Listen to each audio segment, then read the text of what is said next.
de la Corte de Apelaciones de Temuco, y estoy muy agradecido de poder participar en esta jornada como moderador. Esta jornada se divide en dos grandes temas. El primero de ellos, el primer módulo, tiene dos subtemas. Estos son infancia, pobreza multidimensional y exclusión, a cargo del profesor don Leonardo Moreno Núñez. Y luego, el segundo subtema de este primer módulo es discapacidad hacia la inclusión con enfoque de derecho, a cargo del profesor don Gerardo Hume Calderón. Bien, quisiese, en honor a la alegría que me mantiene aquí presente, hacer una pequeña reflexión, si me lo permiten los profesores, en cuanto a que estamos presenciando muchos cambios de paradigma en nuestra sociedad contemporánea. Eso es evidente. Estamos tratando de escapar de los conceptos impuestos, de las reglas de antigua data, pues hemos descubierto que tenemos derechos, no solo a lo básico, no solamente a la subsistencia, sino que tenemos derecho a una gama de garantías, a un catálogo inmenso destinado a obtener no solamente el bien común, sino que también el bien individual de cada persona. Es innegable el avance que ha existido en el reconocimiento de nuestras diferencias y el respeto de las mismas, aunque queda una ardua tarea por realizar. Y justamente estamos todos llamados a cooperar de cierta forma en esa gran labor. Cuando hablamos de pobreza, al parecer ya no basta con hacer referencia a los ingresos de una familia o el poder adquisitivo de la misma.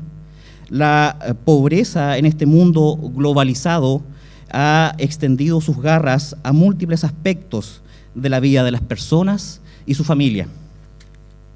Y ya lo decía el Nobel Federico García Lorca, tan de moda por estos días que se ha celebrado el Día del Libro. Y él decía que no solo de pan vive el hombre. Esta denominación es de comienzo del siglo XX, así que la vamos a actualizar y vamos a hablar de que no solo de pan viven las personas. Dice, yo si tuviera hambre y estuviera desvalido en la calle, no pediría pan, sino que pediría medio pan y un libro. Y yo ataco desde aquí violentamente a los que hablan de reivindicaciones económicas, sin nombrar jamás las reivindicaciones culturales, que es lo que los pueblos piden a gritos. Bien está que todos los hombres coman, por cierto, pero para que todos los hombres también sepan, que gocen todas las personas de las fuentes del espíritu humano, porque contrario es convertirlos en máquinas al servicio del Estado, en convertirlos en esclavos de una terrible organización social. Palabras de 1931 que pareciese que en algunos aspectos aún se mantienen vigentes, muy a nuestro lamento. Y es así que quiero introducir las grandes exposiciones que escucharemos. La primera de ellas, como se dijo, a cargo del profesor Leonardo Moreno Núñez, quien es abogado.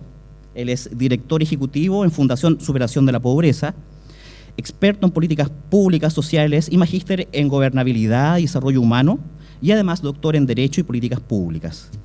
Ha sido y es consultor de diversas organizaciones no gubernamentales y agencias de cooperación, como el Banco Mundial, UNICEF y el Programa de Naciones Unidas para el Desarrollo, en materias institucionales y sociales.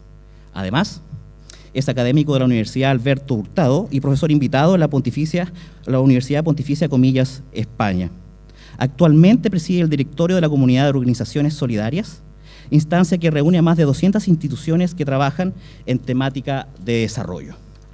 Acto continuo, escucharemos a don Gerardo Hume Calderón, quien es terapeuta ocupacional, licenciado en Ciencias de la Ocupación Humana por la Facultad de Medicina de la Universidad de Chile.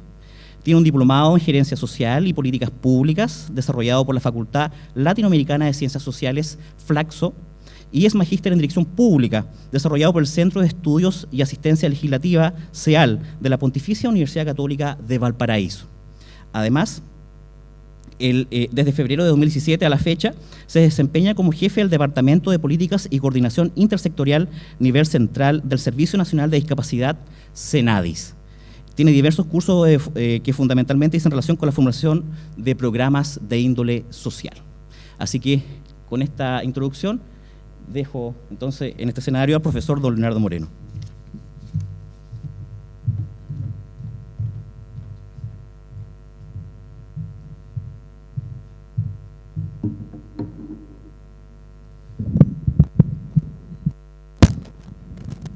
buenos días. ¿Se escucha bien?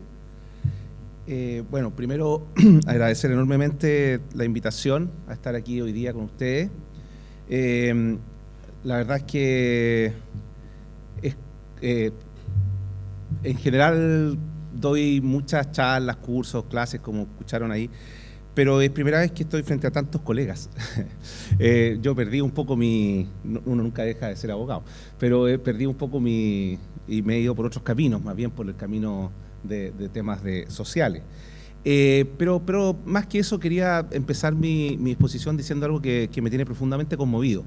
La verdad es que no solo me ha llamado la atención, llegamos, me acompaña mi señora, llegamos ayer en la tarde y la verdad es que tuvimos la oportunidad de escuchar dos exposiciones extraordinarias que hablaban más bien del humano que del trabajo específico, de un trabajo jurídico o judicial, sino que tenía que ver más con la vida y con lo que significaba el trabajo que ustedes hacen en relación a esa vida. Y después de escuchar estas palabras de García Lorca, creo que me es mucho más fácil poder hablar de lo que quiero hablar. Es verdad que uno habla desde los conocimientos, pero en mi caso particular, y por eso digo que tengo un grado de conmoción, lo hago también desde mi experiencia. Mi experiencia tiene más que ver con el hacer. Hablo desde la Fundación Superación de la Pobreza, que no sé si ustedes la ubican, pero es una institución que lleva más de 20 años de la sociedad civil, autónoma, independiente, y que es más conocida por el programa Servicio País, que es un programa que en una de esas alguien de esta sala ha hecho el programa Servicio País, que es un programa que básicamente pretende llevar jóvenes profesionales a las comunas más pobres de Chile, aisladas, en fin. Así que hablo un poco desde esa experiencia.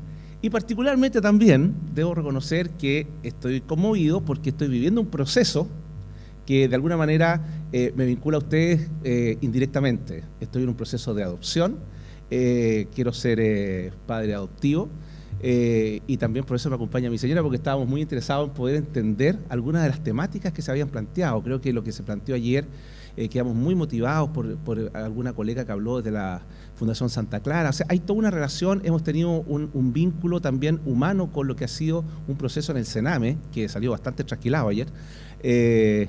Bueno, entiendo que todo lo podemos trasquilar fácilmente, pero en fin.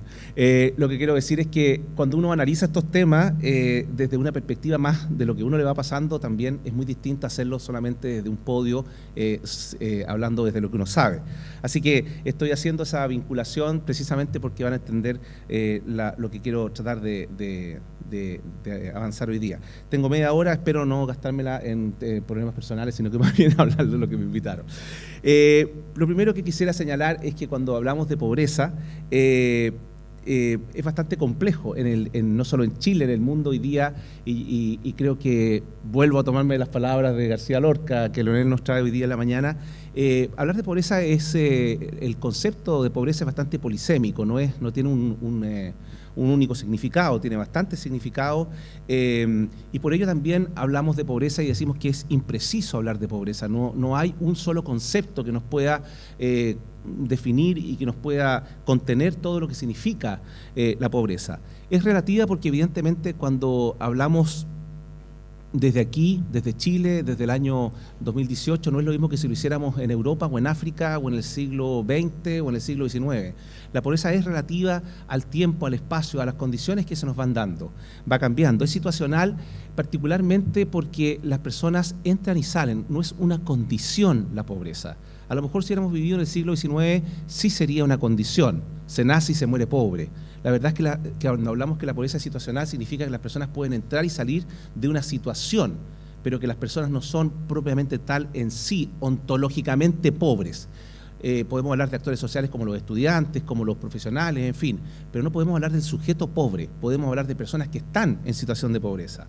Decimos que es subjetiva porque evidentemente el acercamiento que tenemos cada uno de los que estamos en esta sala es totalmente distinto, pero también porque la pobreza tiene una serie de elementos, una serie de efectos en las personas que funcionan de manera diferente. Ayer hablaba precisamente, cuando se hablaba de la tuición, sobre el tema de la resiliencia, varias veces se lo nombró, ¿no es cierto?, todo respecto. La resiliencia también tiene que ver con ciertos contenidos, ¿no es cierto?, que dicen mucho con la subjetividad de las personas.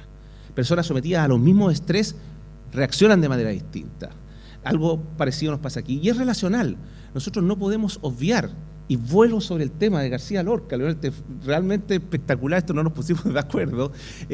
No, en lo relacional dice en definitiva, está relacionado con el hecho de que cómo nos comportamos nosotros con las personas que están en pobreza o no y cómo ellos se comportan con nosotros. No tiene que ver solo con un tema matemático de sacar las cuentas o cómo se calcula. Dicho esto, creo que es importante primero decir que la pobreza, la experiencia de la pobreza, y ya insisto que en García Lorca lo dice bastante mejor que uno, compromete diversos aspectos de la existencia humana. Si ustedes se fijan en este diagrama, primero el ser, cómo somos en la sociedad, cómo somos personas que habitan en un barrio pobre o en un barrio que tiene suficientes niveles de infraestructura, cómo tenemos, y aquí me vuelvo a tomar del pan, ¿la pobreza es solo tener o no? ¿O tiene otros elementos que realmente nos van conformando como personas? Y yo creo que en definitiva el ser, el tener, el hacer, a lo mejor así se ve bien ahí en la pantalla, o el estar, son elementos centrales, son 4 categorías existenciales que están presentes a la hora de hablar de pobreza. Me parece que también es tremendamente relevante decir que la pobreza se vive en distintos aspectos y esta cuestión resulta fundamental para el trabajo que ustedes hacen y que todos hacemos cuando queremos hablar de personas que están en situación de pobreza. Las políticas sociales que tenemos en el país, que existen en el mundo, pueden tener su centro en la persona, pueden tener su centro en la familia y también en la comunidad. Si ustedes analizan la política social que Chile ha seguido durante más de 40 años, nosotros nos hemos concentrado en el diagrama que ustedes pueden ver, ¿no es cierto?, en la pantalla, fundamentalmente en el tener y fundamentalmente en la persona. No tenemos prácticamente políticas serias, robustas, que sean una viga maestra, que se hayan prolongado en el tiempo en materia de familia y mucho menos de comunidad. Hemos hablado mucho y siempre hablamos de que el tejido social de nuestro país está debilitado. Esto porque el mercado se ha tomado la lógica de las relaciones que tenemos, y eso es muy cierto, pero fundamentalmente también tenemos que cuestionarnos qué hemos hecho desde las políticas públicas, qué hemos hecho desde las políticas sociales. Si yo pienso en el programa de alimentación escolar de la JUNAEP, y ustedes van a una sala de clases y se encuentran que de acuerdo a la forma en que yo focalizo la ayuda del Estado, dentro de la misma sala de clases hay niños que tienen derecho a recibir alimentos y otros no, porque un puntaje por una focalización respecto a los ingresos de los padres permiten que eso suceda, evidentemente, que es el mejor ejemplo de lo que estoy hablando. Nosotros estamos focalizando políticas en las personas. A nadie se le ocurre pensar, pareciera en este país, de que los chicos que viven en esa misma escuela, que trabajan, que están, que son y que están haciendo, estudiando precisamente, conviviendo en esa escuela, no tuvieran algunas características que los hacen participar de una comunidad. Si yo pensara una política de apoyo escolar en materia alimentaria, desde el punto de vista comunitario, una escuela con un nivel alto recibiría toda alimentación escolar, pero no me iría sala por clase, o sea, clase por clase. Ustedes entran a la sala y se encuentran en la puerta quienes pueden comer y quienes no. ¿Quién termina con este problema? El profesor, que tiene que empezar a repartir los alimentos. Y esto sigue hasta el día de hoy. Entonces, son cuestiones que en definitiva nos empiezan a cuestionar cómo hemos desarrollado nuestras políticas. Evidentemente también ustedes comprenderán que la pobreza se vive de modo específico en cada ciclo de la vida, en cada subsistema. Entonces, yo creo que aquí hay un tema que me parece que es central a la hora también de enfocarlo desde el Estado. Y ustedes, muchos de ustedes que trabajan en el Poder Judicial, son parte de ese Estado. Dicho esto, entonces, ¿cuáles son las aristas de la pobreza actual? Lo primero, decir que desde hace mucho tiempo, y que esto ya viene precisamente, a lo mejor mucho antes, desde que García Lorca escribiera esto viene desde el liberalismo más clásico, del marxismo, ¿no es cierto? ¿Qué entendemos por pobreza? Lo que entendemos por pobreza fundamentalmente es una insatisfacción de necesidades básicas. Y como entendemos que no tenemos satisfechas una serie de necesidades básicas, desde la teoría de las necesidades humanas, la teoría del consumo, nosotros confundimos constantemente lo que son esas necesidades con los satisfactores de esas necesidades. No sé si me siguen. Finalmente se dice, mire, a ver, nosotros no tenemos alimentación, educación, vivienda, salud, trabajo, recreación, transporte, comunicación. ¿Qué se requiere para satisfacer esas necesidades? Pues bien, satisfacer eso mismo. ¿Y cómo se hace eso? Si estamos en una sociedad donde las cosas se compran y se venden, evidentemente yo lo que requiero es un indicador sintético que se llama dinero para poder saber si tú estás en capacidad de poder comprar una canasta de satisfacción de necesidades básicas, así se llama, ¿no es cierto?, cómo la calculamos, y después a lo mejor podemos avanzar y profundizar en esto cuando tengamos las preguntas o los comentarios, pero en definitiva esto es tremendamente importante porque esto es lo que marca la lógica de las políticas públicas en Chile. La lógica de las políticas sociales, si es así como yo marco pobreza y como yo la mido, es evidente que me va a importar mucho qué tipo de programa haga para que yo pueda resolver esto. No sé si me siguen, pero finalmente, cuando yo digo cuántas personas en Chile están en pobreza, ¿cómo mido yo esto? Lo mido de la siguiente manera. Sabemos que hay 11,7% de personas en Chile que están en situación de pobreza, cerca de 2 millones de personas. ¿Quiénes son esas personas? Aquellas que no alcanzan, no sé si se alcanza a ver las cifras allá abajo, pero más o menos para que se ubiquen, una persona 150.000 pesos. Si estoy bajo los 150.000 pesos, soy pobre por ingreso. Si estoy sobre los 150.000 pesos, no soy pobre. Y así sucesivamente ustedes pueden ver que llega hasta una familia de 6 personas, se aplica una economía de equivalencia, de escala, por lo tanto, no es que sea con 2.300, sino que si ustedes me permiten ver ahí, no veo nada, son 246. Lo que quiero decir con esto es que entonces, cuando yo calculo así la pobreza, las políticas que voy a tomar tienen que ver en relación con esta situación, no con otra. Entonces, la gran pregunta ¿es suficiente medirlo por ese PAN del cual nos habla García Lorca, o en definitiva, por la cantidad de ingresos que tiene una persona? ¿Qué es ser pobre en Chile? Así las cosas, entonces, yo creo que por lo menos es necesario decir que medida por ingreso, como lo acabamos de ver, entendiendo la pobreza como una insatisfacción de necesidades básicas materiales y también algunos servicios, ¿no es cierto?, como educación, salud, nos damos cuenta que la mitad, que del 11,7%, los niños, niñas y adolescentes doblan la cantidad de personas que están en pobreza. Es decir, los niños, niñas y adolescentes son más del doble que los adultos. Ustedes dirán, sí, esto tiene una pequeña trampita, porque si esas personas viven, esos niños, niñas o adolescentes, viven en esas casas de padres, y sabemos que las personas pobres tienen una mayor cantidad de personas dependientes de un ingreso, es decir, tienen más hijos, porque eso es así, de acuerdo a la cifra, evidentemente va a haber una mayor cantidad de niños en pobreza por ingreso. Pero yo creo que también es importante algo que ustedes constantemente se ven enfrentados: vulnerabilidad. ¿Qué es la vulnerabilidad como concepto vinculado a esta forma de ver la pobreza por ingreso? La vulnerabilidad la podemos definir de manera muy sencilla como la imposibilidad de hacerle frente a ciertos siniestros. Los siniestros más habituales que tenemos en nuestra sociedad son, para caer en pobreza por ingreso, la falta de trabajo y las enfermedades que pueda tener yo como jefe de familia o alguien de mi familia, y que nos deja efectivamente bastante mal. ¿Cómo se mide esto? Se mide a través de una serie de encuestas paneles, que significa que yo no tomo solo una fotografía, sino que voy siguiendo a través de un video, por decirlo de alguna manera, las familias. Y nos damos cuenta entonces que distintas mediciones que se han hecho en el tiempo nos hablan de que cerca del 40% de los chilenos y chilenas viven en situación de vulnerabilidad. Esa posibilidad, dado que es situacional, de caer en pobreza. No sé si se entiende. Entonces, ya no solo estamos hablando de una pobreza del 11,7% por ingreso, sino que estamos hablando de cerca de un 40% de personas que pueden caer o que entran y salen, más bien, por eso decíamos que era dinámica, que entran y salen, viven episodios de pobreza durante un tiempo determinado. Dicho esto, entonces, de manera muy sintética, podemos decir que la pobreza es un fenómeno mucho más extendido que el 11,7%. Estoy hablando solo de ingresos, que se trata de personas que por lo general no presentan déficit calórico. Nosotros tenemos una malnutrición. Hay algunos estudios de la CEPAL. Ayer estuve revisando el correo y me llegó un informe sobre la autopercepción de los niños con obesidad en América Latina, ¿ya? Están alfabetizados, pero no entienden lo que leen. Vivimos en casas sólidas construidos con apoyo estatal, pero en barrios absolutamente segregados. Los hijos van a la escuela, están enrolados en centros de salud, pero evidentemente que la calidad de esos servicios no tiene nada que ver con lo que uno recibe cuando tiene la posibilidad de atenderse en una clínica privada.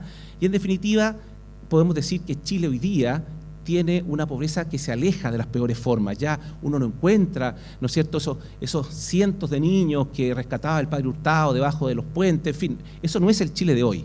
estamos viviendo una pobreza que, como insisto, no tiene tanto que ver con el tener y lo material, sino que tiene que ver con los otros elementos que señalaba.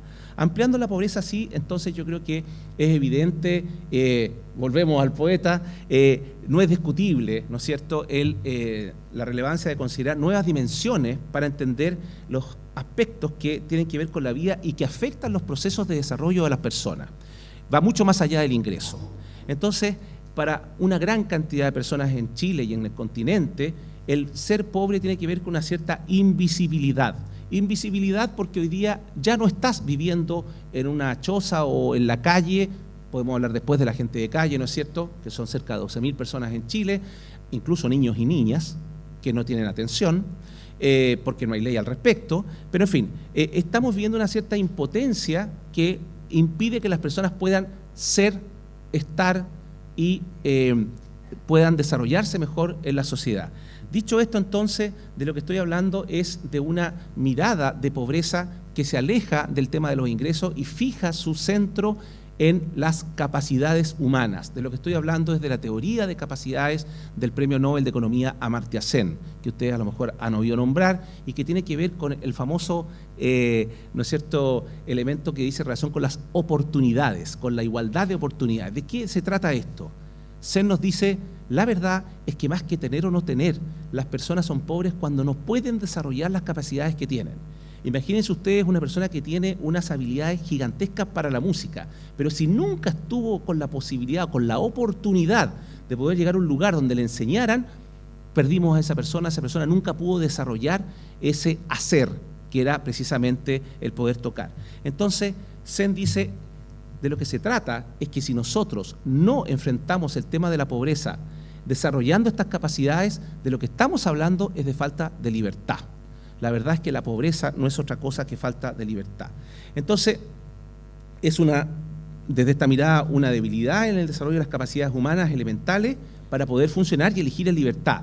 Yo quiero tener la vida que quiero tener en el contexto en el cual me desarrollo. Entonces, de lo que se trata es que nos vayamos liberando precisamente de esta experiencia de la pobreza. ¿Y cuáles son esas capacidades elementales? Ustedes pueden ver aquí que Amartya Sen, siendo un economista de Harvard, que hoy día está constantemente entre Oxford y Harvard en clases de economía, nos habla de cosas que no nos suenan muy de economista. Nos dice, bueno, vivir hasta el fin de una vida larga y saludable, aprender y entender, trabajar, crear, laborar, vincularse con otras personas y seres vivos, elegir la propia vida en el propio contexto en el cual vivimos, protegerse y evitar el dolor innecesario. La verdad es que lo que queremos es tener realizaciones. Si ustedes se fijan, uno dice, bueno, pero aquí claramente, a diferencia de la teoría de necesidades, no la estoy poniendo en contraposición, sino que son complementarias, no se está confundiendo el satisfactor para esto, para poder tener estas realizaciones, con esta capacidad que debe ser desarrollada. No sé si me explico, pero no es lo mismo decir alimentación, entonces te doy alimento, a decir yo quiero vivir una vida larga y saludable. ¿Se fijan? Donde a lo mejor la alimentación y otros elementos van a ser fundamentales para poder cubrir aquello. Entonces, dicho esto, ¿qué es lo que se ha inventado? Hemos inventado y hemos logrado, después de una larga lucha, porque esto no ha sido fácil, el poder medir la pobreza, no solo en Chile, sino que también en otros países de manera distinta. Esto es lo que ustedes conocen o han oído hablar como pobreza multidimensional. ¿De qué se trata? De analizar aquellos otros elementos que no solo son ingresos y que están a la base de las oportunidades que las personas requieren precisamente para poder desarrollar su vida. Y ustedes pueden ver ahí en qué nos hemos puesto de acuerdo en Chile al menos, bastante similar a otros países, en qué es lo que nos importa, en educación, salud, trabajo y seguridad social, vivienda y entorno, redes y cohesión social. Fíjense ustedes que este cuadro muestra dónde tenemos los principales déficits para que las personas puedan desarrollarse. Y se van a dar cuenta que en el caso de trabajo, en cotización, es decir, seguimos con un mercado laboral donde la gente tiene trabajos tremendamente precarios. Y esto mide y marca precisamente la pobreza. No porque reciban solo bajos ingresos, sino porque no tienen una cotización. En el caso de la escolaridad hay una gran cantidad de personas, cerca de 5 millones de chilenos no terminaron la escuela. Y si ustedes se fijan, hay otros dos elementos que a mi juicio son tremendamente relevantes, particularmente cuando ustedes tienen que llegar casi al final del camino, cuando las cosas ya están tremendamente tensionadas a nivel social. Uno es la habitabilidad y otro, curiosamente, es el trato igualitario. el no sufrir discriminación. Cerca de un 15% de las personas dice que sufre discriminación. Me parece importante también, dado que hay personas que vienen de todo Chile, el mirar cómo entonces uno puede entender fenómenos que suceden en nuestro país con una mirada o con otra. Váyanse, por ejemplo, al caso de Atacama, donde en la línea roja, en las barras rojas, está la pobreza por ingreso, 6,9%, es decir, es mucho más baja que el promedio nacional, que es 11,7%. Sin embargo, cuando ustedes se van a pobreza multidimensional, Atacama es la segunda más alta del país.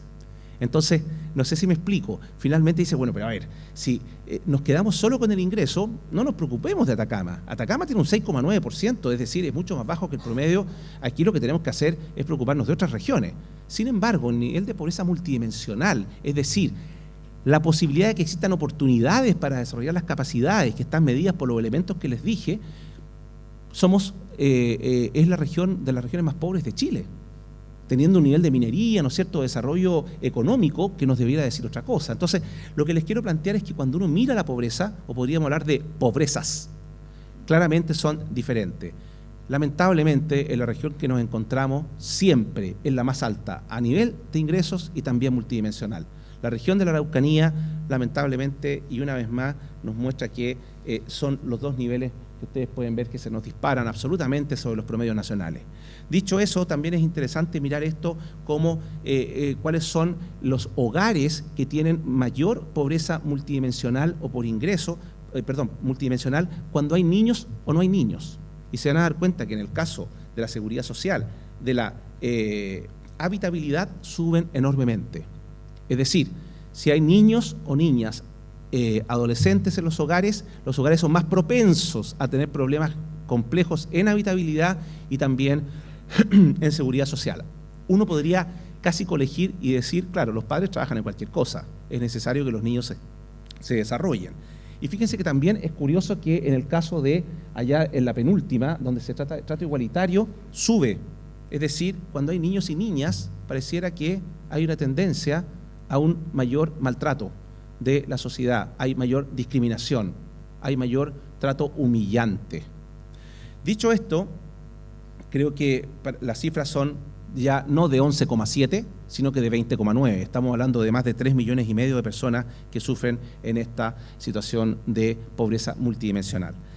Lo que estoy tratando de hacer con esto, por si no se nota, es tratar de entender un fenómeno que muchas veces ustedes reciben a la persona que está en esto, pero a veces cuesta ver el marco, no es que cueste, pero a uno se le olvida un poco el marco más general.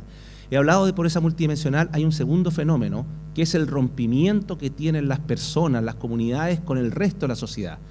Estoy diciéndolo en sintético, eso es la exclusión social. Cómo nos autoexcluimos, cómo nos excluye la sociedad. Entonces quisiera plantear ciertos temas que me parece que son tremendamente importantes. Los hogares con niños y adolescentes son más propensos a experimentar pobreza. ¿Por qué? ¿Por qué los niños con hogares son más propensos? ¿Por qué los adolescentes en pobreza exhiben mayor propensión a desertar del sistema escolar? De repente se nos olvidan estas cosas. ¿Por qué? ¿Por qué se van del colegio? Entonces yo creo que aquí hay varias cuestiones que es importante, y me quedo con un modelo que se denomina ABEO, no los voy a latear con esto, si después quieren podemos conversar en el café, cosa que dudo, pero en fin, hay cosas más interesantes de las que hablar. Pero lo que va planteando este modelo que ustedes están viendo desplegarse en la pantalla dice lo siguiente.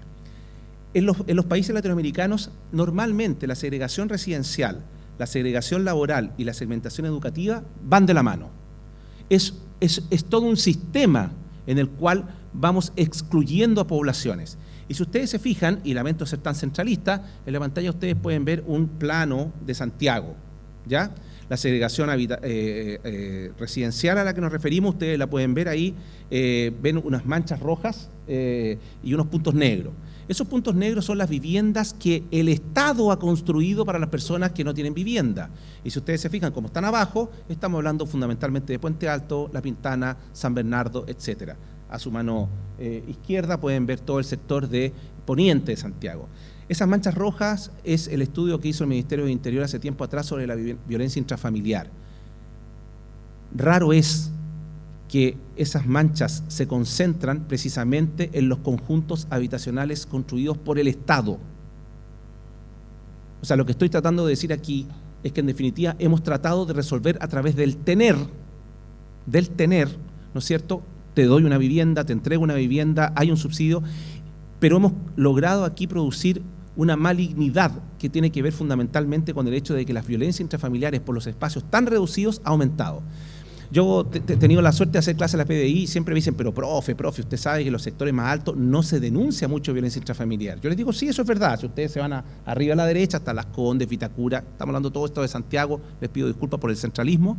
La verdad es que sí, eso es verdad, pero ustedes tienen que comparar estas manchones rojos y negros con las otras poblaciones que fueron construidas con otra lógica en los 60 y 70, donde el famoso lote, a los que les gusta el tema habitacional, 9 por 18 era prácticamente una política de Estado. 9 por 18 significa 9 metros de frente por 18 de largo, es decir, había más espacio. Por lo tanto, claramente, incluso en poblaciones tan conflictivas como La Legua o La Victoria, no se dan estas concentraciones de violencia intrafamiliar, donde las tenemos precisamente en aquello que el Estado ha hecho.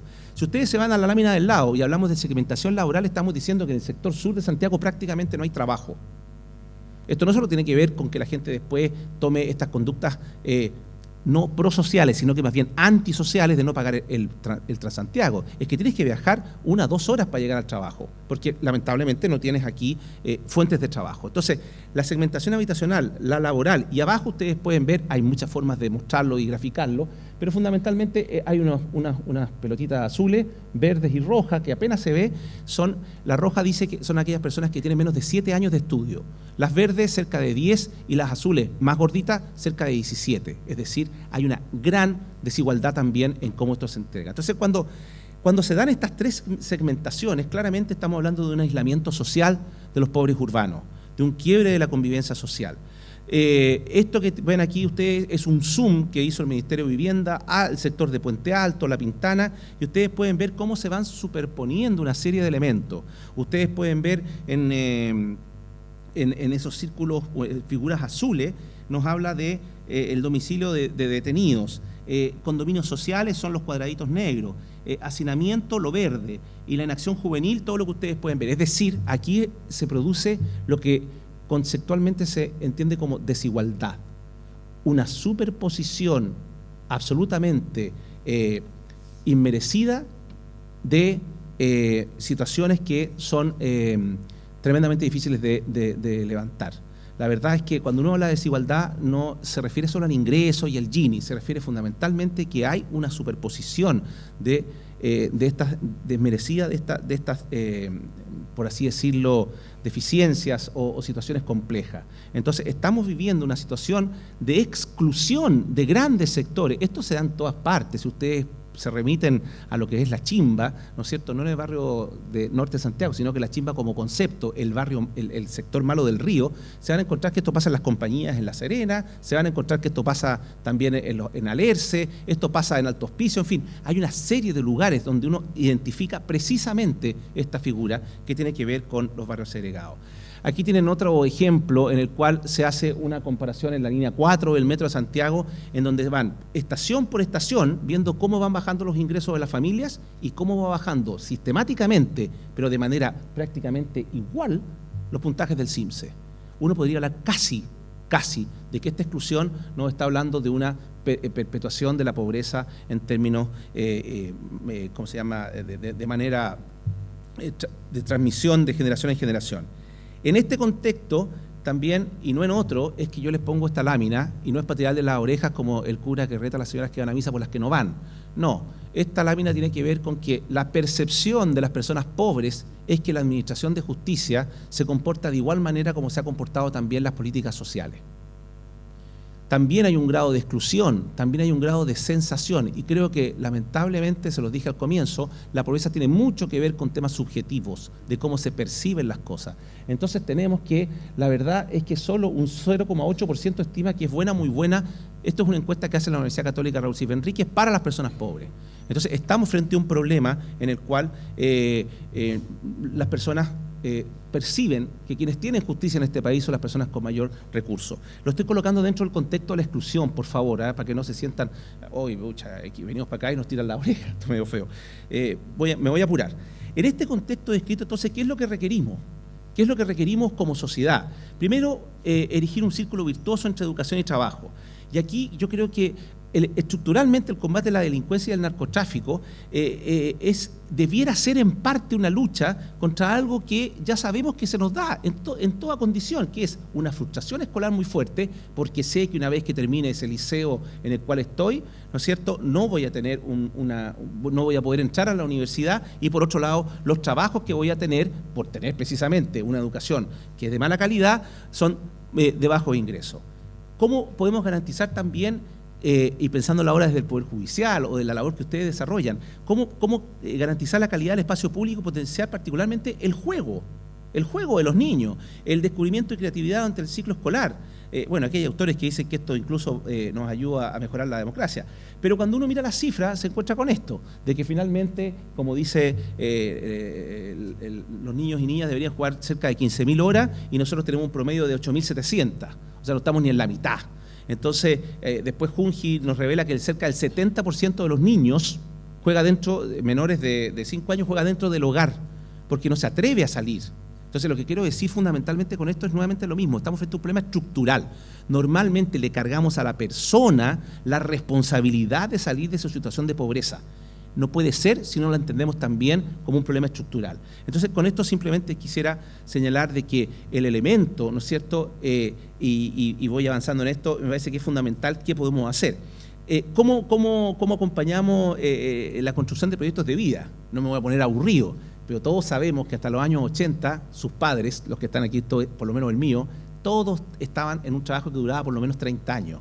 El trabajo estructuraba las políticas públicas que había en el país, la política de educación, de vivienda. ¿Cuántas poblaciones no hay que se llaman Villa Philips, Villa Fiat? Es decir, muchas políticas públicas estaban vinculadas al trabajo. Hoy día el trabajo no ordena la vida de las personas.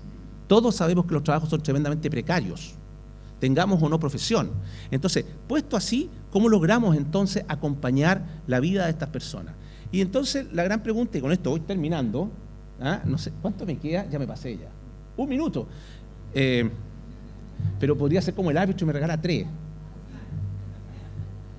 Ahora, como soy de la U, lo más seguro es que no hagan el 8º gol, pero bueno, en fin, ese es otro tema. Eso es grave, pero bueno, pasemos el trago amargo ya.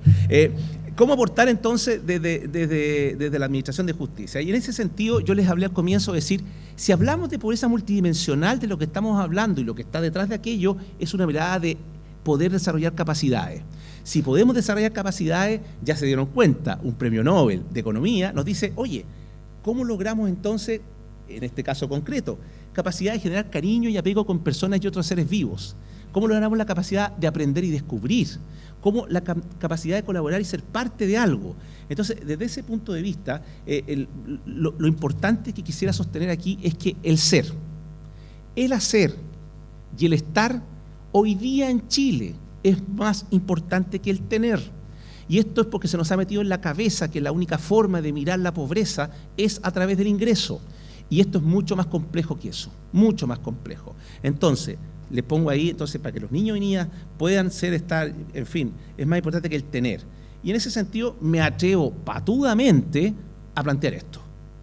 Primero, fomentar la recomposición del tejido social donde los niños, niñas y adolescentes puedan desplegar sus capacidades. Esto implica necesariamente pensar en el subsistema comunitario. Ustedes tienen un arma, a pesar de que ayer, escuchando al magistrado de Atacama, pero no recuerdo la parte específica, era Copiapó, planteaba el imperio de la ley. Yo digo, ustedes tienen un margen que tiene que ver fundamentalmente con el tipo de medidas de protección que puedes tomar. Pues bien, yo me atrevo a plantear, insisto, y aquí me empiezo a achicar, el 1,88 m se me empieza a ir para abajo, ¿cómo poder imaginar que ustedes pudieran tomar esas medidas de protección subiendo o tratando de elevar la importancia del sistema comunitario? Que es algo absolutamente clave hoy día, porque sabemos que lo que tenemos roto en Chile es el tejido social, si ese es el problema. Revisar el principio del interés superior del niño a la hora de actuar sobre colectivos. Entiendo que hubo algunas sobre pueblo originario, LGTBI. Ustedes han visto, lamentablemente, la última semana estuvo plagada de peleas escolares. No sé si lo vieron en la televisión, en las noticias. ¿Cómo trabajar esa escuela? A lo mejor se podría pensar en una medida protectora, ¿no es cierto?, sobre un colectivo escolar, con los problemas que ya les he mencionado que existen en la escuela, no solo de dificultades, de violencia, etcétera, sino que además que en esa misma escuela ya se vive la segregación tú tienes más, tú tienes menos, entonces tú puedes comer o tú no puedes comer, por decirles alguna. Yo encuentro una aberración brutal que en este país, volviendo sobre el tener, tengamos un subsidio o un premio o un bono a los niños del 30% más pobre que obtengan notas sobre 6. Si ya sabemos que los niños que obtienen notas sobre 6 son los más privilegiados, son los que tienen mayor capacidad de resiliencia, nosotros nos tenemos que hacer cargo de los que están más atrás. Y ese sistema lo tenemos hace no sé cuánto tiempo. Le decía a Gerardo, siempre se me sale, 8 años se demoró en estar el reglamento del Chile Crece Contigo, por favor. La ley del Chile Crece Contigo es del año 2008. En enero de este año se dictó el reglamento. Entonces uno se queda un poquito pasmado con estas cosas. Incidir para el establecimiento de una acción de tutela en el proyecto de ley de sistema de garantía. Yo sé, ustedes son incumbentes, pero a mí me parece que si hay un proyecto en el Parlamento hoy día sobre la garantía de los derechos de la niñez, pensar en una acción de tutela me parece que es algo clave.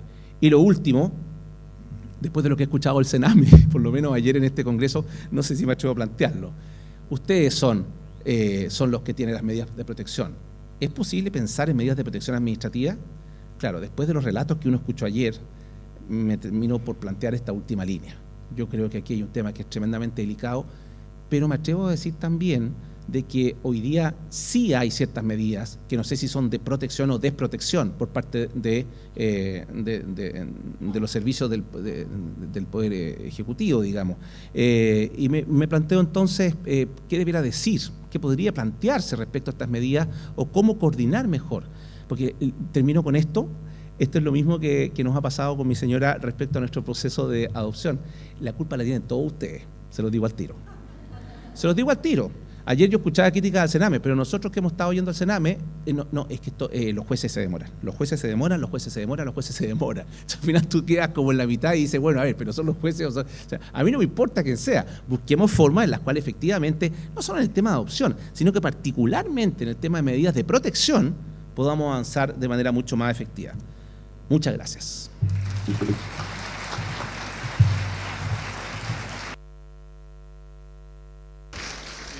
No, para nada. Muchas gracias, profesor. Excelente exposición. Les recuerdo a todos los asistentes que el día de hoy se va a realizar una ronda de preguntas al final de la segunda de las exposiciones de este módulo, para lo cual se va a utilizar el micrófono abierto para quienes estén interesados en participar. De manera que ahora vamos a continuar con nuestro programa y vamos a escuchar la exposición de don Gerardo Hume Calderón, titulada Discapacidad hacia la inclusión con enfoque de derecho.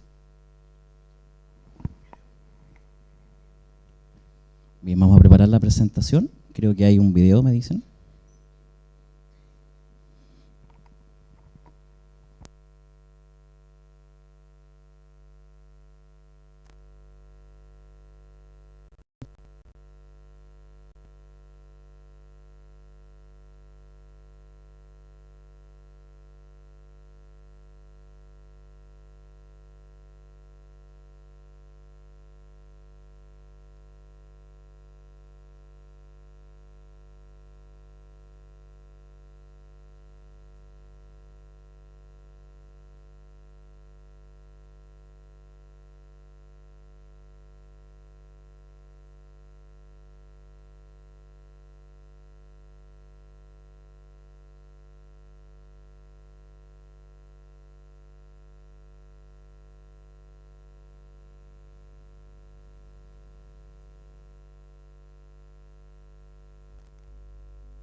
Bueno, buenos días a todos y a todas.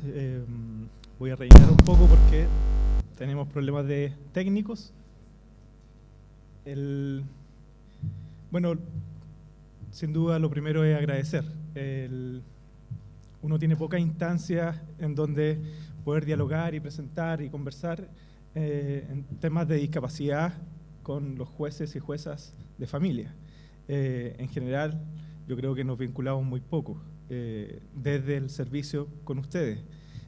más bien recibimos instrucciones de reubicación o de apoyo, pero creo que pocas veces hemos logrado estar en instancias de diálogo y de conversación en torno al tema de discapacidad, que no está muy alejado en materia de lo que ya planteó Leonardo, y esta exclusión en términos de la vulnerabilidad o de la pobreza multidimensional, y cómo las oportunidades, el acceso, finalmente son instancias que van influyendo en términos de la inclusión social de las personas con discapacidad. El poder tener oportunidades, sin duda, hace un cambio en términos de ir accediendo a distintos ámbitos del desempeño cotidiano en donde nosotros básicamente también participamos. Por lo tanto, el limitar esa participación, el desarrollo de actividades va generando sin duda una exclusión de las personas con discapacidad. Por lo tanto, son temas que sin duda hoy día están relacionados, están entrelazados y que tienen una mirada común y que tiene que ver con la vulneración o con la multidimensionalidad, y que no solamente el tema de discapacidad pasa por tener acceso a temas de salud o rehabilitación, sino que también está involucrado en otros aspectos. ¿No? Bueno, partamos con la...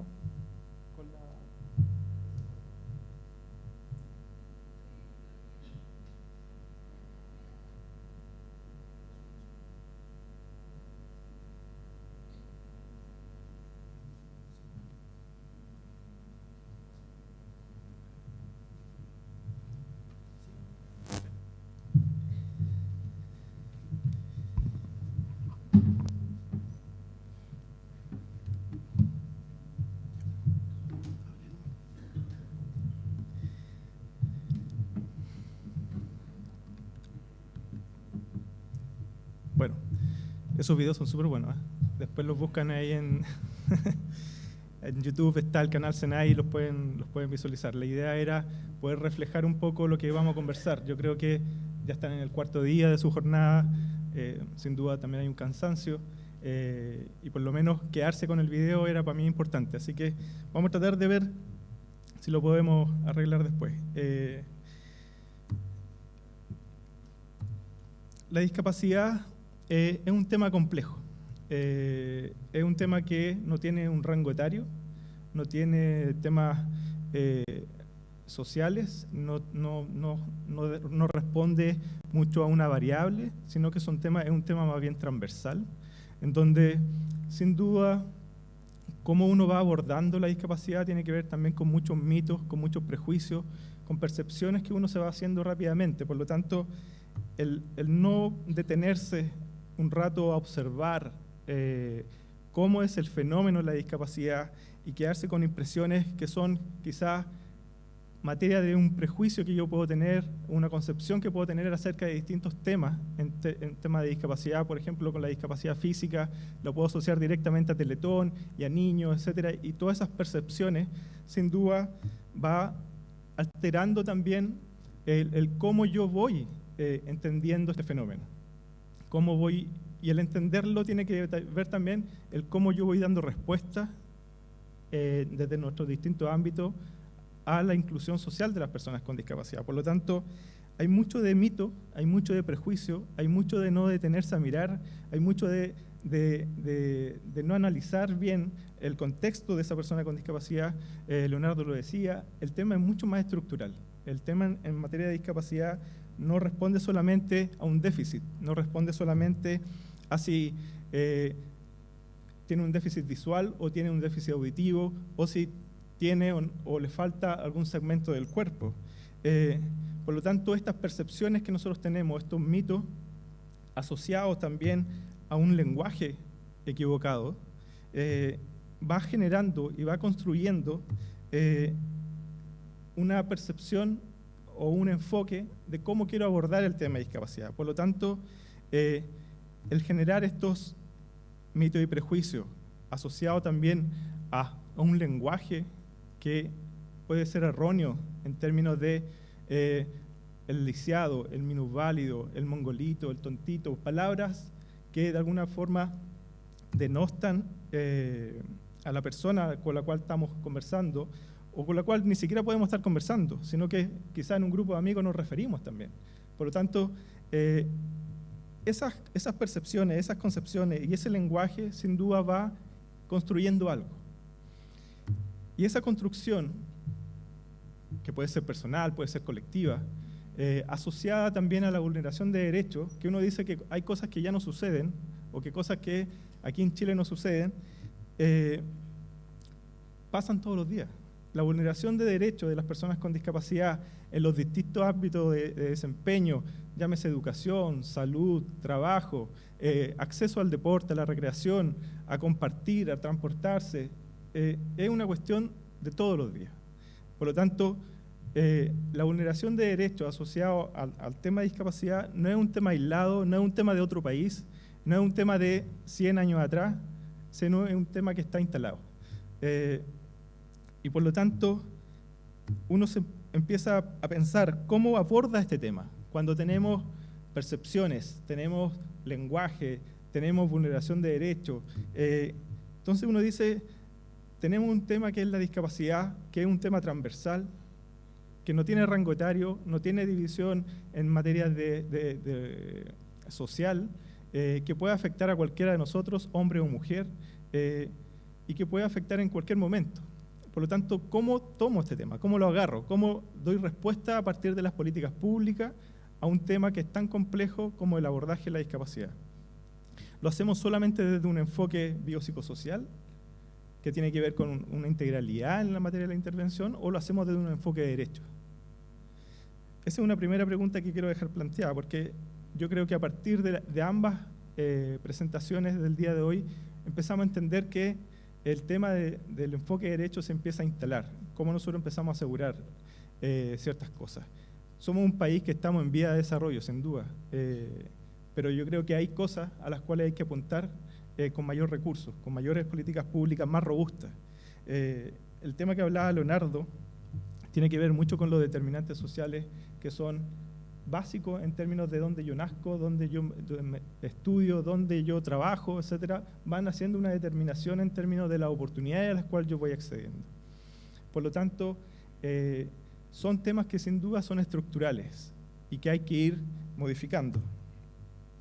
El entender la discapacidad también tiene que ver con ir actualizando los conceptos. La discapacidad ya no es un concepto lineal que tiene que ver con un aspecto biomédico, ya no tiene que ver con que hay una persona que tiene un déficit auditivo y eso inmediatamente a mí me genera discapacidad, o una persona que tiene una amputación inmediatamente tiene discapacidad, que esa era la mirada biomédica que teníamos antes. Esa mirada biomédica ya no está presente en la mayoría. Hemos tratado de ir sacándola de esa percepción, porque sin duda esa mirada y ese enfoque va estableciendo políticas, planes, programas, proyectos en torno a cómo abordamos. Por lo tanto, es importante este tema, entenderlo. Y aquí hay un ejemplo, por ejemplo, la antigua clasificación internacional de la deficiencia, la discapacidad y la minusvalía establecía que tenía que haber una enfermedad o trastorno, eso producía una deficiencia, esa deficiencia producía una discapacidad y esa discapacidad una minusvalía. Entonces, era un tema lineal. Pero ¿qué pasaba con una persona que tenía VIH? Un niño que tenía VIH, que sin duda puede haber una enfermedad o un trastorno presente, pero que no necesariamente va a producir una deficiencia, una discapacidad o una minusvalía, sino que el tema no era tan lineal en ese caso. Se podía saltar alguna de estas etapas. Sin duda, la limitación de las actividades, como se ve ahí, es parte de la discapacidad, es parte de la minusvalía como se definía antes. Por lo tanto, ese niño que tiene una enfermedad pero que no tiene un déficit, sí podía tener limitación en su desarrollo o participación en la actividad producto de una discriminación, producto de que ya la gente no quería que ese niño jugara con el otro niño, por lo tanto ya le prohibían participar en el colegio, estar en la plaza, etc. Por lo tanto ahí se generaba una limitación en la participación o en el desarrollo de actividades y sin duda ese niño pasaba a tener discapacidad y ese es el nuevo concepto. La discapacidad hoy día no es un tema lineal, es un tema multifactorial. Hay distintos factores que van a influir en la discapacidad. La discapacidad ya no tiene que ver con aspectos biomédicos. La discapacidad no está en la persona, está en el entorno. Lo que vemos en la persona puede ser un déficit, que es el mal o buen funcionamiento de una estructura o un órgano de su cuerpo y que tiene cierto desempeño, que puede ser un estado de salud negativo, si queremos llamarlo así, y que ese estado de salud, al relacionarse con el entorno, es lo que produce discapacidad. Las barreras de ese entorno, la discriminación, la falta de acceso o oportunidades a participar o a desarrollar actividades de ese niño o ese adulto, es lo que produce discapacidad. Por ejemplo, una persona que quiere ir a trabajar, que sabemos que tiene un déficit físico, vamos a decir que anda en silla de ruedas, por ejemplo, pero no tiene las rampas necesarias para acceder, no tiene el baño para acceder, llámese trabajo, llámese universidad, llámese colegio, sin duda va a tener una restricción en materia de su participación y actividad. Y eso va a ir a generar una discapacidad. Por lo tanto, la discapacidad hoy día tiene que ver con un abordaje desde el entorno, desde las áreas de desempeño en la cual la persona se desempeña, para ir eliminando esas barreras. Y eso es lo que establece el Clasificador Internacional de la Funcionalidad, el CIF, en donde nos invita a ver la discapacidad ya no como un aspecto lineal, sino como un aspecto multifactorial. Por ejemplo, en esta imagen donde vemos una persona en silla de rueda que está abajo de una escalera en la cual no puede acceder. Sin accesibilidad, sin duda, hay paraplegia. Pero si vemos esta otra imagen, donde vemos una pareja que está en un kayak, ninguno de nosotros podría decir cuál de los dos tiene paraplegia. Por lo tanto, en el kayak no hay paraplegia, por lo tanto no hay discapacidad, porque ambos pueden participar de esa actividad. Este nuevo concepto de discapacidad también va estableciendo enfoques. Y el primer enfoque, sin duda, si estamos hablando de inclusión, es porque también entendemos que hay exclusión. Y eso tiene que ver con las barreras, como ya lo veíamos delante. O sea, tenemos barreras que limitan la participación o el desarrollo de actividades. Por lo tanto, estamos excluyendo a las personas de ciertos ámbitos de desempeño. Salud, trabajo, educación, deporte, recreación, cultura, etc. Cuando logramos eliminar de alguna forma esas barreras y generamos ajustes o adecuaciones, lo que hablamos son de integración. Cuando logramos generar, por ejemplo, que el acceso a este hotel tenga una rampa por el lado o por atrás, ya, ok, la persona logró acceder, pero tiene un concepto de integración. Pero cuando logramos eliminar las barreras por completo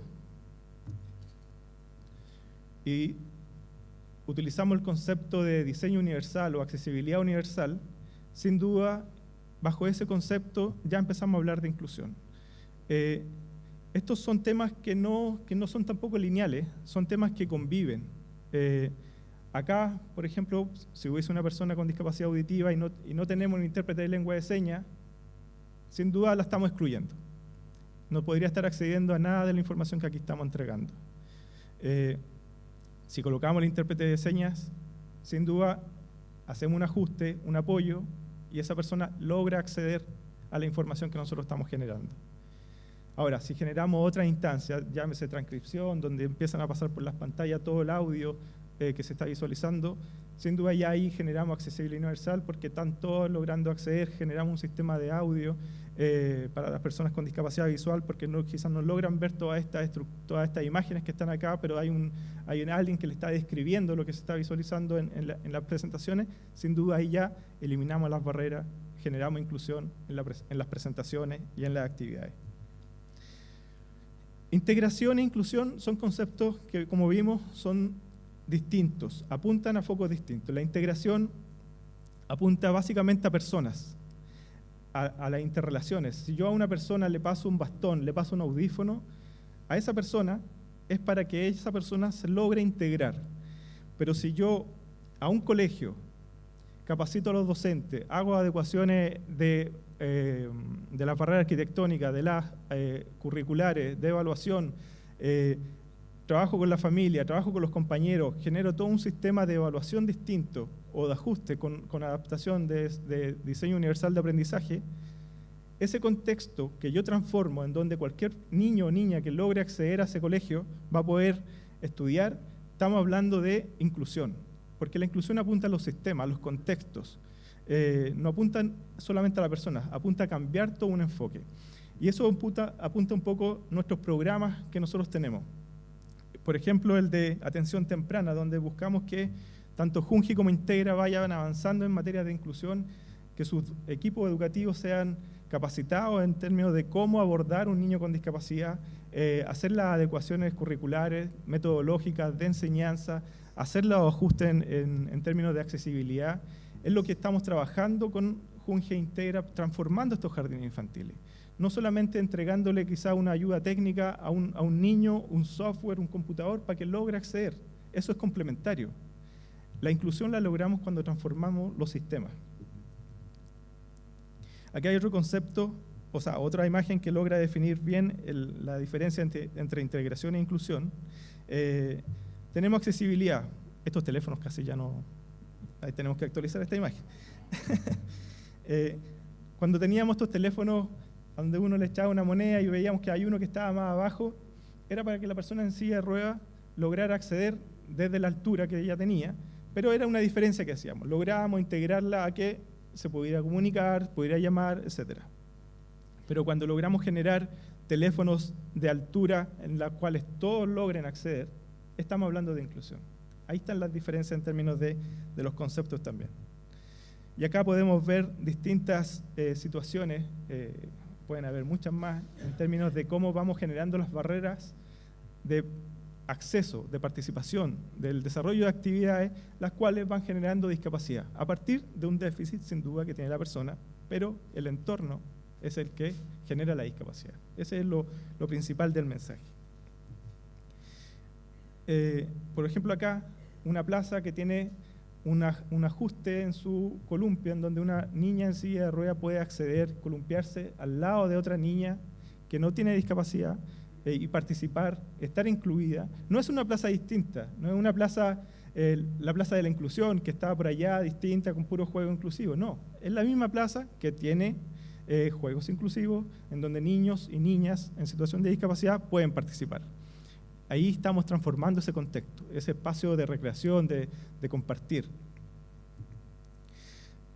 Por lo tanto, viendo esta complejidad en términos de cómo abordar la discapacidad, con estas miradas, estos enfoques, además empezamos a generar información, porque sin duda es base para la generación de políticas públicas. Entonces, tenemos que el 5,8%, o sea, 229.000 niños, niñas y adolescentes entre 2 y 17 años presentan algún tipo de discapacidad. Mientras que en los adultos, que va de los 18 hacia arriba, el 2.600.000 y fracción son los que presentan discapacidad. Eso es alrededor del 20%. Si los juntamos ambos grupos, es el 16,7% de la población en Chile que presenta algún tipo de discapacidad. Cuando empezamos a visualizar además las barreras de acceso, como ya lo vimos en términos de distintos ámbitos, y nos empezamos a enfocar, por ejemplo, en educación, y vemos este gráfico que muestra el ciclo educativo desde la educación básica a la educación superior, en donde vemos que las personas con discapacidad tienen un buen inicio en términos de acceso, de participación, casi similar a las personas que no tienen situación de discapacidad, pero que después, en la media, disminuye ya más drásticamente. ¿Y para qué vamos a hablar de la educación superior? En donde la educación superior tenemos que el 20% de las personas sin situación de discapacidad logra acceder, mientras que el 9,1% de las personas en situación de discapacidad logra acceder a la educación superior. Mientras que partimos incluso más alto en términos de acceso al currículum o a la educación en la básica, donde teníamos el 16,1% de las personas en situación de discapacidad accediendo a la educación básica, mientras que las personas sin situación de discapacidad, el 9,8%. ¿Qué pasó en el camino? Es la pregunta que nos hacemos. ¿Cuáles fueron los apoyos que necesitó ese estudiante para lograr terminar su ciclo educativo? ¿Cuáles son las políticas públicas que hay que fortalecer, que hay que robustecer? Y esto no solamente está acotado a educación municipal. La educación privada también tiene restricciones y acceso y limitaciones en materia de aceptar o no aceptar alumnos con discapacidad y se las ponen a la familia. Por lo tanto, ahí empieza a jugar el tema de el enfoque de derechos. Y ahí hay un camino que las familias empiezan a recorrer en términos de exigir ese derecho. Y por otra parte vemos que los niños de 2 a 17 años con discapacidad presentan un alto porcentaje de trastornos mentales y del comportamiento. 54%, más de la mitad de los niños, niñas y adolescentes en situación de discapacidad presentan trastornos mentales y del comportamiento. Este dato no es menor en términos de cómo eso incide en materias de inclusión, de participación o desempeño de roles. Algunas consideraciones finales. Logramos entender entonces que el problema de la discapacidad no solamente es un problema social y colectivo, no es un problema orgánico e individual. Sin duda, las personas tienen necesidades y hay que satisfacerlas, pero no se logra la inclusión social entregando subsidios, más ayudas técnicas, más silla de ruedas, más bastones, más audífonos. No es ese el camino único que hay que recorrer. Aquí hay un tema colectivo, de contexto social, el cual hay que seguir trabajando. Por lo tanto, se debe trabajar en los contextos y en los sistemas. Eso es una de las primeras consideraciones. La segunda tiene que ver con trabajar en conjunto. Yo partí diciendo que quizás teníamos poca instancia de trabajo en conjunto. Yo creo que tenemos que generar más instancias de diálogo, de mesas de trabajo. Ustedes tienen un poder tremendo en materia de decidir, de entregar instrucciones, de entregar orientación, de poder incidir en que las cosas cambien. Y ese cambio, sin duda, puede ir acompañado de un trabajo técnico que pudiésemos hacer entre ambos poderes, tanto el judicial como el ejecutivo. Hay un tema de colaboración técnica que tenemos que desarrollar y tenemos que saber llevar a cabo. Yo creo que aquí hay representantes de todas las regiones, SENADI está en todas las regiones, por lo tanto pudiésemos generar mesas de trabajo en todas estas instancias, que pudiésemos ir acompañando técnicamente las decisiones en términos de la inclusión social de las personas con discapacidad. Tenemos la posibilidad de hacer ese cambio. El enfoque de derechos tiene que ver con respetar la autonomía, con respetar la vida independiente, la toma de decisión, la autodeterminación. No siempre dejar aislada a la persona con discapacidad producto de su discapacidad y no referirse a ella, dialogar con el apoderado, con el papá, no sé. Hay un rol que tenemos que ejercer y que tiene que ver con la autonomía de esa persona. Tenemos que seguir incentivando también la autonomía, la vida independiente, la calidad de vida, y para eso es necesario también ir generando apoyos. Yo creo que aquí es parte importante de cómo vamos generando inclusión, son los apoyos que podemos ir entregando. Y en esos sistemas de apoyo, sin duda, estamos tanto apuntando a la persona como también a los contextos. Y en materia multisectorial, el tema de discapacidad es un tema transversal, que no distingue rango etario, no distingue nivel social, apunta a la educación, a la salud, a la atención temprana y sin duda, y lo coloqué ahí como al último, hay un desafío tremendo en materia de institucionalización. Hay un tema tremendo que ya está apareciendo, o sea, en realidad apareció hace mucho tiempo, la vulneración de los derechos de los niños con discapacidad y terminan en instituciones a las cuales sin duda hay que seguir apoyando, hay que seguir trabajando, hay que hacer un trabajo más colaborativo con ellos, porque no basta solamente con decir que se va a esa institución y que llegue ahí, sino que también tiene que tener los apoyos necesarios para que esa institución, que muchas veces tiene una perspectiva de institución total, o sea, que está muy hacia adentro, sin no conformar redes, sin posibilidad de salida, de participación, de vinculación con aspectos laborales, con aspectos educativos, incluso hasta con la misma familia. Tenemos que seguir trabajando ahí. Es un desafío tremendo. Nosotros estamos iniciando este camino en materia de residencia, partimos el año anterior con un programa de adultos con discapacidad en residencia. Ese es el tema que hoy día no está siendo más presente. Tenemos al CENAME con la mitad de la población que es adulta. De esas, alrededor de 650 personas presentan discapacidad. Son mayores de 24 años.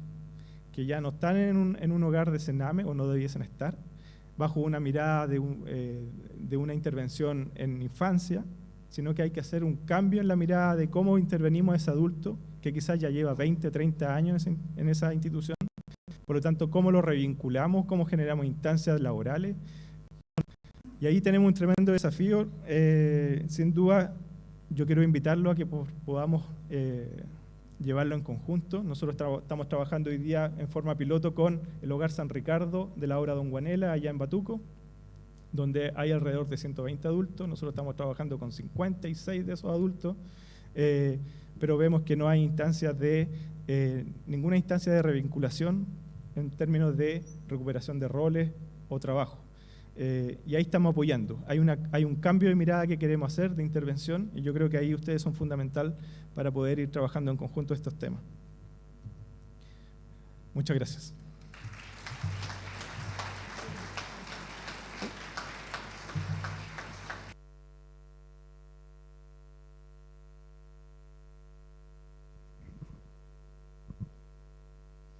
¿Hay esperanza con el video? Bien, vamos a dar un tiempo adicional a nuestro hacker para que pueda visualizar nuestro video. Agradecemos ambas exposiciones. Creo que nos han dado luz de dos grandes problemas que pareciese que a ratos parecen ser dos caras de la misma moneda, porque cuando hablamos de discapacidad y sumamos pobreza, el resultado es segregación en ambos casos. Agradezco personalmente la atención de todos ustedes. Se nota que les ha parecido bien este tema. Hay caras de cansancio, de seguro anoche se quedaron estudiando esta tarde, pero se agradece la atención. Y ahora vamos a dar inicio a una ronda de preguntas a mano alzada. Se les va a entregar un micrófono para efectos de que podamos profundizar los temas expuestos.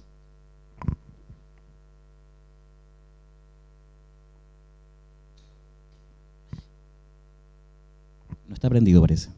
¿Sí?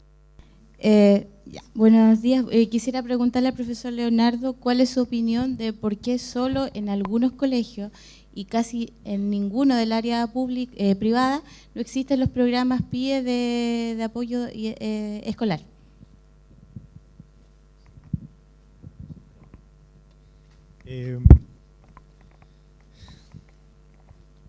Hay varias razones. Hay una que es fundamental, que tiene que ver con políticas públicas transversales. Hoy día el PIE lo tenemos básicamente en la educación municipal, y no en todas, además.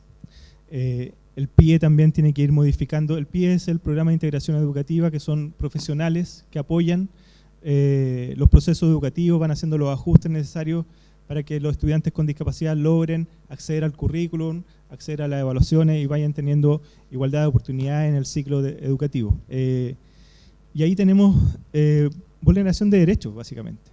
Esa es la palabra principal. Y esto pasa a todo nivel. No es un tema que estemos mirando solamente en la educación municipalizada, esta vulneración de derechos. O sea, en los grandes colegios privados sucede, y sucede más. Lo que tienen ahí, incluso por casos que conocemos, es donde les exigen a los mismos padres colocar los apoyos.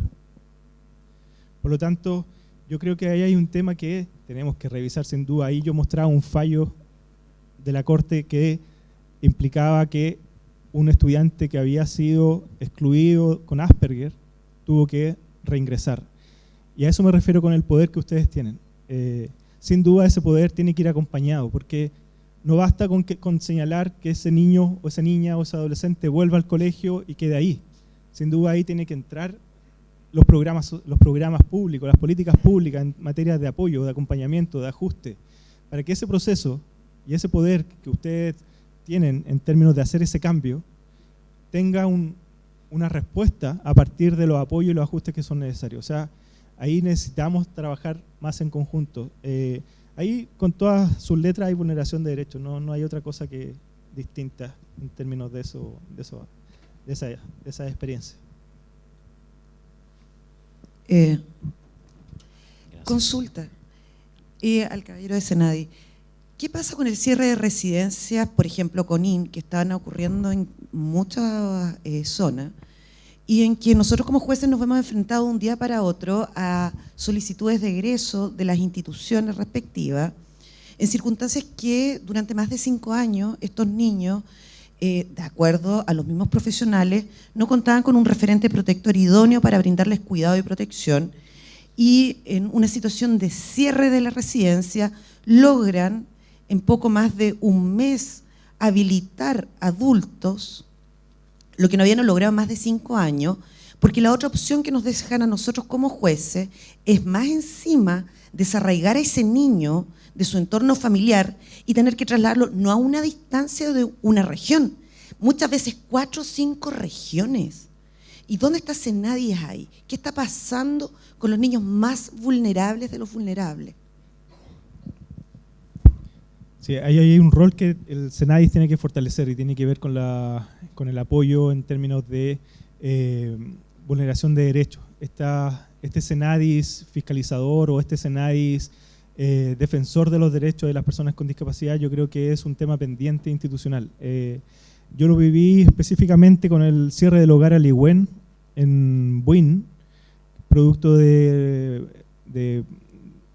procedimientos que fueron considerados vulneración de derechos humanos por el Instituto Nacional de Derechos, en donde tuvimos que reubicar a 10 adultos por instrucción también judicial, pero nos damos cuenta que esos adultos que tenían trastornos conductuales severos, además, no son parte del perfil de ninguna otra institución. Por lo tanto, se nos genera una pérdida de trabajo que se venía desarrollando en esa institución en términos de desarraigo familiar, logros conseguidos en términos de rehabilitación, traslado a otros hogares, desajustes y quizás retrocedimiento en años de intervención a esos jóvenes o esos niños, o en el caso que nos toca a nosotros adultos, básicamente porque el Sename sigue atendiendo a los niños.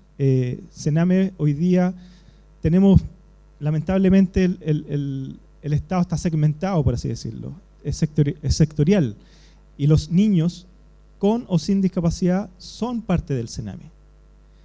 Una de las cosas que nosotros hemos ido conversando con ellos es cómo trabajamos más en conjunto estos modelos de trabajo, porque sin duda la intervención de un niño con discapacidad en un hogar, en una residencia, es distinto a la intervención que yo tengo que hacer con un niño que no tiene discapacidad.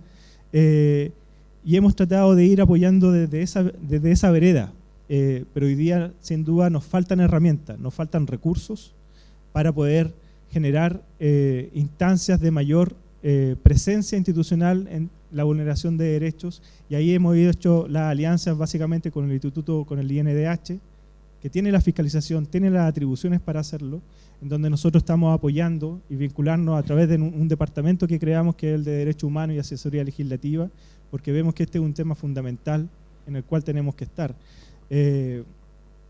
Porque vemos no solamente la vulneración de los derechos de los niños en esa instancia, sino que también de adultos que tienen que ser movidos o cambiados de institución, y muchas veces, como usted bien dice, en regiones. O sea, el desarraigo que se produce ahí ya es mayor, y ahí sin duda tenemos que seguir trabajando en términos de políticas públicas, programas, planes, porque si una de las cosas que aprendí con el cierre del hogar Aligüen es que no es la medida, no es la alternativa que hay que seguir. Yo creo que la alternativa hoy día es intervenir esa institución, acompañarla, hacer todo un cambio de modelo de trabajo, ver cuáles son los apoyos que podemos hacer, pero cerrar un centro es una decisión, yo creo que la última decisión que podemos tomar en términos de la intervención que queremos hacer con esos niños o adultos que están en esa instancia. Yo creo que visualizando hacia atrás esa experiencia, hoy día yo nunca hubiese cerrado ese hogar Aligüen, sino que hubiésemos hecho algo totalmente distinto, más colaborativo, más técnico en términos de intervención, quizás sumar recursos, ver ahí las estrategias de intervención distintas en términos de cómo sacábamos adelante ese hogar. Y yo creo que es parte de las experiencias institucionales que nosotros hemos ido adquiriendo el año anterior y este año. Estamos y seguimos trabajando en materia de residencias. No tenemos una red de colaboradores, no tenemos una ley de subvención, por lo tanto nuestra figura institucional es muy distinta a la del Sename. Y ahí estamos haciendo los ajustes necesarios para poder estar a la altura también de esos desafíos, pero tenemos desafíos tremendos, el Senadis me refiero, en términos de residencia y de la vulneración de derechos que ocurre en esa instancia. Gracias. ¿Alguna otra interrogante? Hay más de una. Buenos días, mi nombre es Ana Paulina Peña. Buenos días. Yo tengo una pregunta para el profesor don Leonardo Moreno. Bien. Por el tema de la cartola hogar, que es la pregunta es, ¿la cartola hogar es para establecer vulnerabilidad o pobreza? ¿Por qué le hago esta pregunta? Yo soy abogada de familia de la Corporación de Asistencia Judicial. Nosotros trabajábamos con privilegio pobreza y nosotros tenemos un estándar de que menos del 50% tenemos que hacer ingresos automáticos. Subió este año de 40% a 50%, lo que nos ha causado algunos problemas porque colegas que nos han tocado como contraparte nos dicen, pero si esa persona no es pobre. Entonces, existe una confusión al respecto. ¿Cómo atienden a una persona que tiene propiedades, que tiene auto? Entonces, lo ven de esa forma y hemos recibido incluso quejas por este tema. Por favor, para aclararnos la... Sí. Yo solamente les puedo aclarar la duda, porque más que... a ver, primero decir que una cosa es la medición de pobreza, uno puede medirla como lo señalé, digamos, y como se viene haciendo desde hace mucho tiempo por vía de ingreso. Otra es precisamente ampliar esa medición, porque lo que se está ampliando no es la medición, sino que es la concepción que se tiene sobre la pobreza, que es esta pobreza multidimensional. Y otra totalmente distinta, que es a lo cual usted se refiere, y particularmente el registro social de hogares, se llama hoy día, la anterior ficha de protección social, es el mecanismo a través del cual el Estado entrega beneficios, ¿ya? Son cosas distintas. Entonces, haciendo esa distinción, uno puede hacer y desarrollar largamente el tema que traté de mencionar sobre el tema de la focalización, ¿no es cierto?, que existe en nuestro país, porque todos entendemos que es un país que todavía no alcanzamos niveles de desarrollo suficiente como para que las políticas sean universales. Y como las políticas no pueden ser en todo sentido universal, particularmente lo que dice relación con la accesibilidad, con la asequibilidad, es decir, con la posibilidad de tener recursos se establecen entonces estos mecanismos.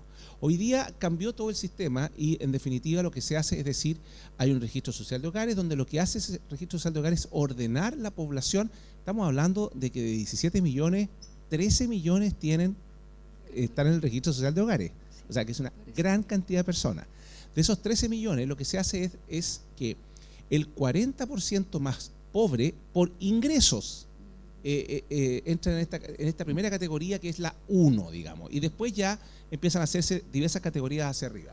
Lo que ha ido sucediendo es que cada servicio debiera estar en condiciones de poder delimitar cuáles son sus umbrales para atención o no en materia o de focalización en materia de gratuidad, por ejemplo, ¿ya?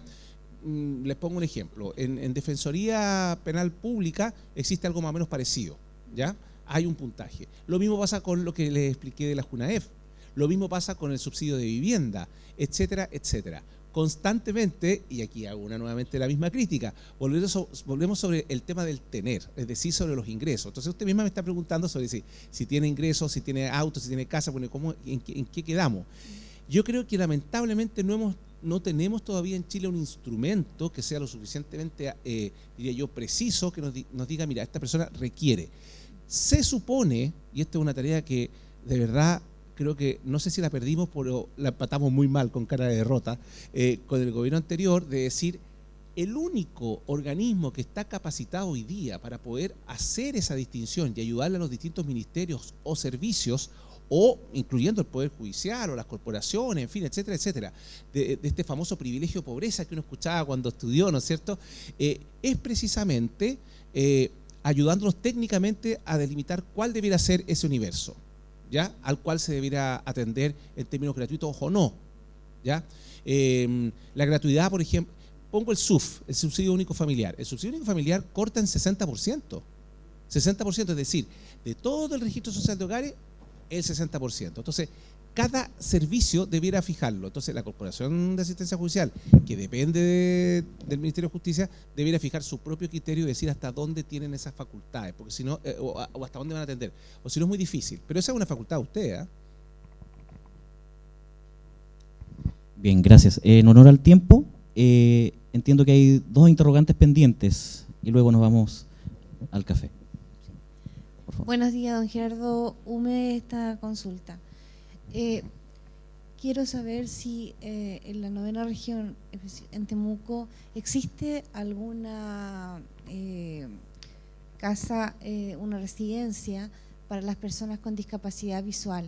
Yo tuve que viajar a Santiago, a la Escuela de Ciegos Santa Lucía, para mi proceso de rehabilitación, y estuve 1 año 4 meses, con lo que significó todo el costo del el desapego de la familia y completamente sola en una capital y realmente tratando de superar esto que mi ceguera fue el año 2015. Yo soy abogado y desde ahí, en esa rehabilitación, salí adelante gracias a Dios y gracias a todo lo que pude aprender en esa escuela. Quiero consultar eso, si es que acá tenemos la posibilidad de una residencia que pueda ayudar al resto de mis compañeros. No hay. El tema de la rehabilitación sensorial es un tema muy abandonado. O sea, son instancias que hoy día no están presentes en la red de salud, por ejemplo. Los centros comunitarios de rehabilitación, llámese CCR, que son los centros comunitarios de rehabilitación, dentro de los CEFAM o RBC, Rehabilitación Basada en la Comunidad, tiene muy pocas alternativas en materia de rehabilitación o habilitación de adultos con discapacidad visual para que logren en el entrenamiento en términos de el desplazamiento, y esas instancias básicamente hoy día están radicadas en ciertas regiones. En Santiago es una, sin duda, en la cual usted estuvo, y acá en Temuco específicamente están empezando a desarrollar cursos a los distintos centros en materia de rehabilitación. Freire es una buena experiencia de ello, Nueva Imperial también. Ahí hay una persona que no recuerdo el nombre ahora, que está haciendo toda la inducción a los equipos de salud. Pero hogares o residencias para que adultos puedan venir, no, en esta región por lo menos no. Hay otra escuela especial, la que es la Ann Sullivan, que está en Valdivia, que también es un centro como de referencia hoy día que estamos tratando de potenciar. Si bien no tiene un centro, es una escuela especial, pero que tiene la posibilidad de atender a adultos que requieren habilitar o rehabilitar en términos de el uso del bastón, el desplazamiento, etcétera. Pero ese es un tema que está muy, en términos de política pública, con una brecha tremenda en términos de intervención y alternativas. Bien, muchas gracias. Creo que ha quedado más que suficientemente claro lo discutido. Yo sé que por ahí había pendiente una pregunta que venía de Antofagasta, pero quizás la podemos discutir disfrutando de un rico café. Así que quiero pedirle a todos un gran aplauso para los expositores.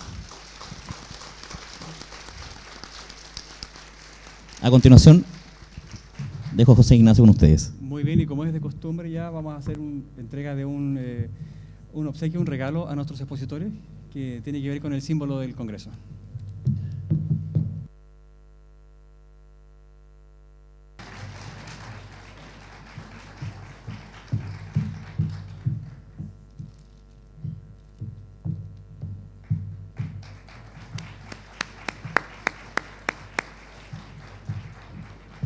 Y ahora pasamos entonces a nuestro coffee, y recuerden que están a disposición la gente ustedes, que aún no se ha fugado, ¿ah? Sí, ahí están a su disposición aquellos que deben retirarse más temprano, sus respectivos certificados de asistencia y también su regalito que es la araucaria, el símbolo del Congreso.